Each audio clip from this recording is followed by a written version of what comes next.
Baik, Assalamualaikum warahmatullahi wabarakatuh. Perkenalkan, nama saya Ardila, NIM 19310411161, kelas PJKRD.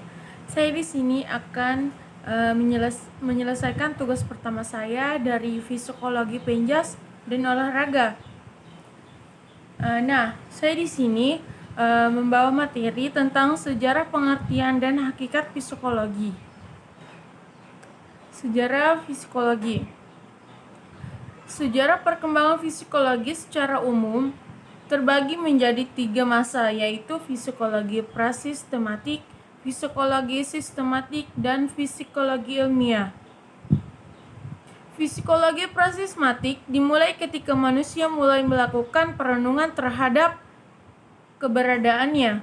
Renungan ini bersifat tidak teratur dan umumnya dikaitkan dengan pemikiran, mitologi, dan agama. Psikologi sistematik mulai berkembang pada 400 sebelum Masehi melalui pemikiran-pemikiran. Itu menurut Plato. Psikologi mulai diberi perenungan-perenungan yang teratur secara rasional. Sedangkan psikologi ilmiah mulai berkembang pada akhir abad ke-19 Masehi. Sebagai bagian dari ilmu pengetahuan, psikologi melalui sebuah perjalanan panjang. Konsep psikologi dapat ditelusuri jauh ke masa Yunani kuno. Psikologi memiliki akar dari bidang ilmu filsafat yang diprakarsai sejak zaman Aristoteles sebagai ilmu jiwa, yaitu ilmu untuk kekuatan hidup atau Lebensbeginsel.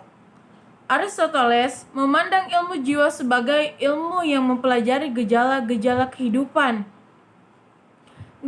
Jiwa adalah unsur kehidupan atau anima.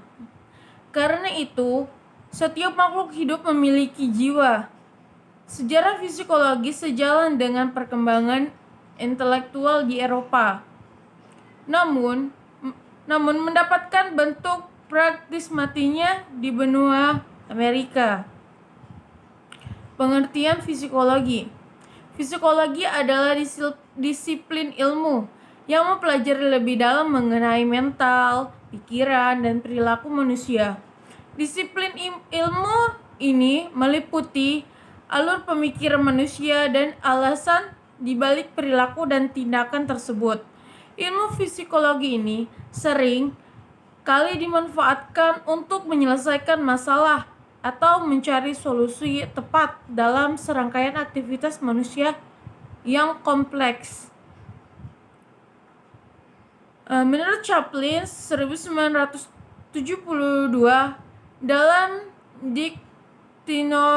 Dictionary of Psychology mendefinisikan psikologi sebagai ilmu tentang perilaku manusia dan hewan, serta penyelidikan manusia dan hewan atau organisme dalam segala variasi dan kompleksitasnya ketika bereaksi terhadap arus dan perubahan lingkungan dan peristiwa sosial yang mengubah lingkungan.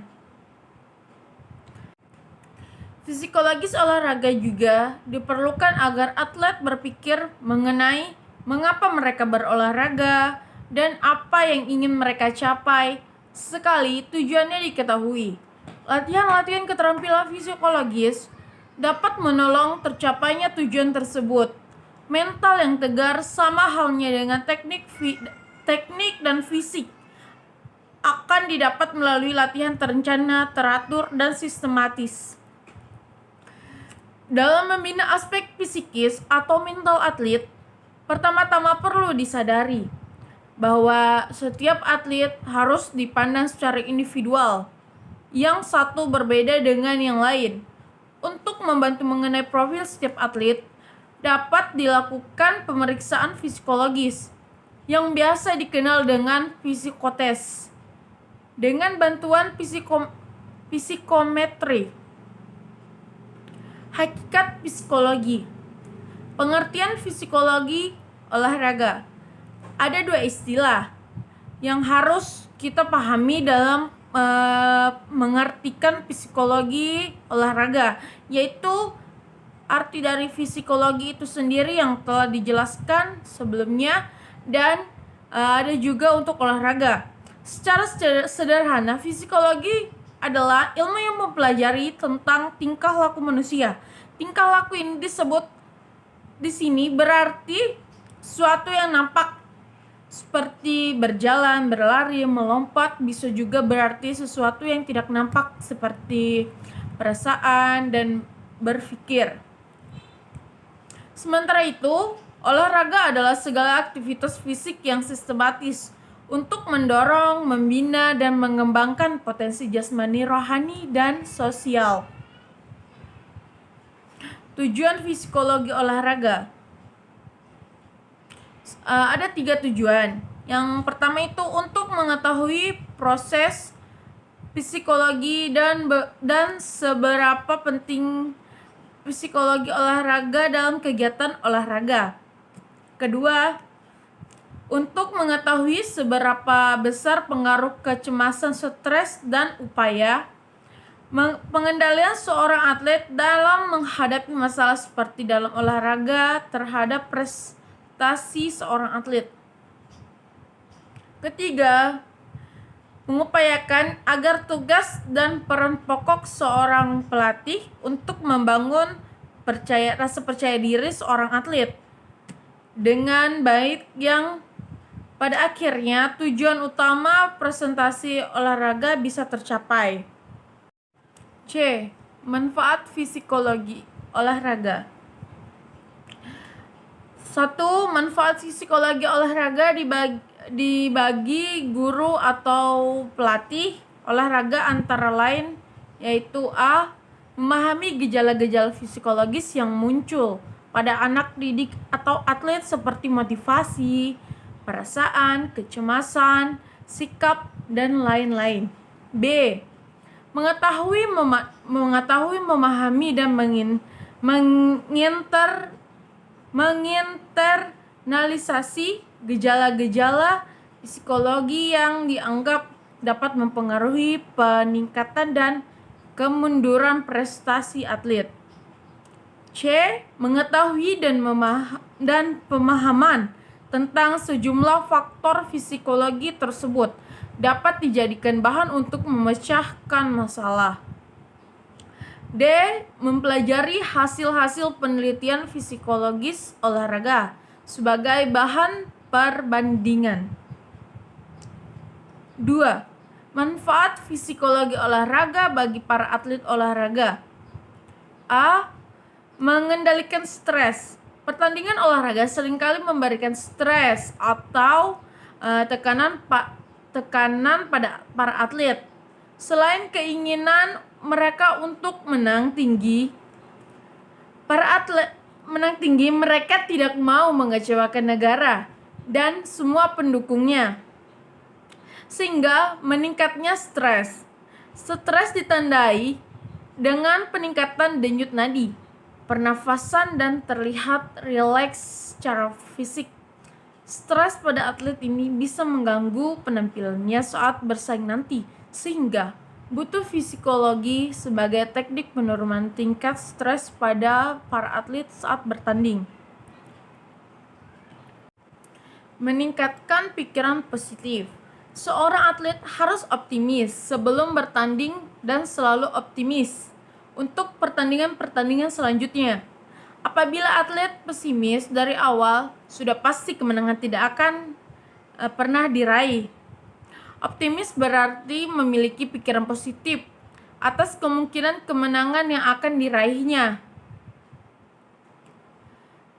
sehingga dia bisa menampilkan pertandingan yang baik.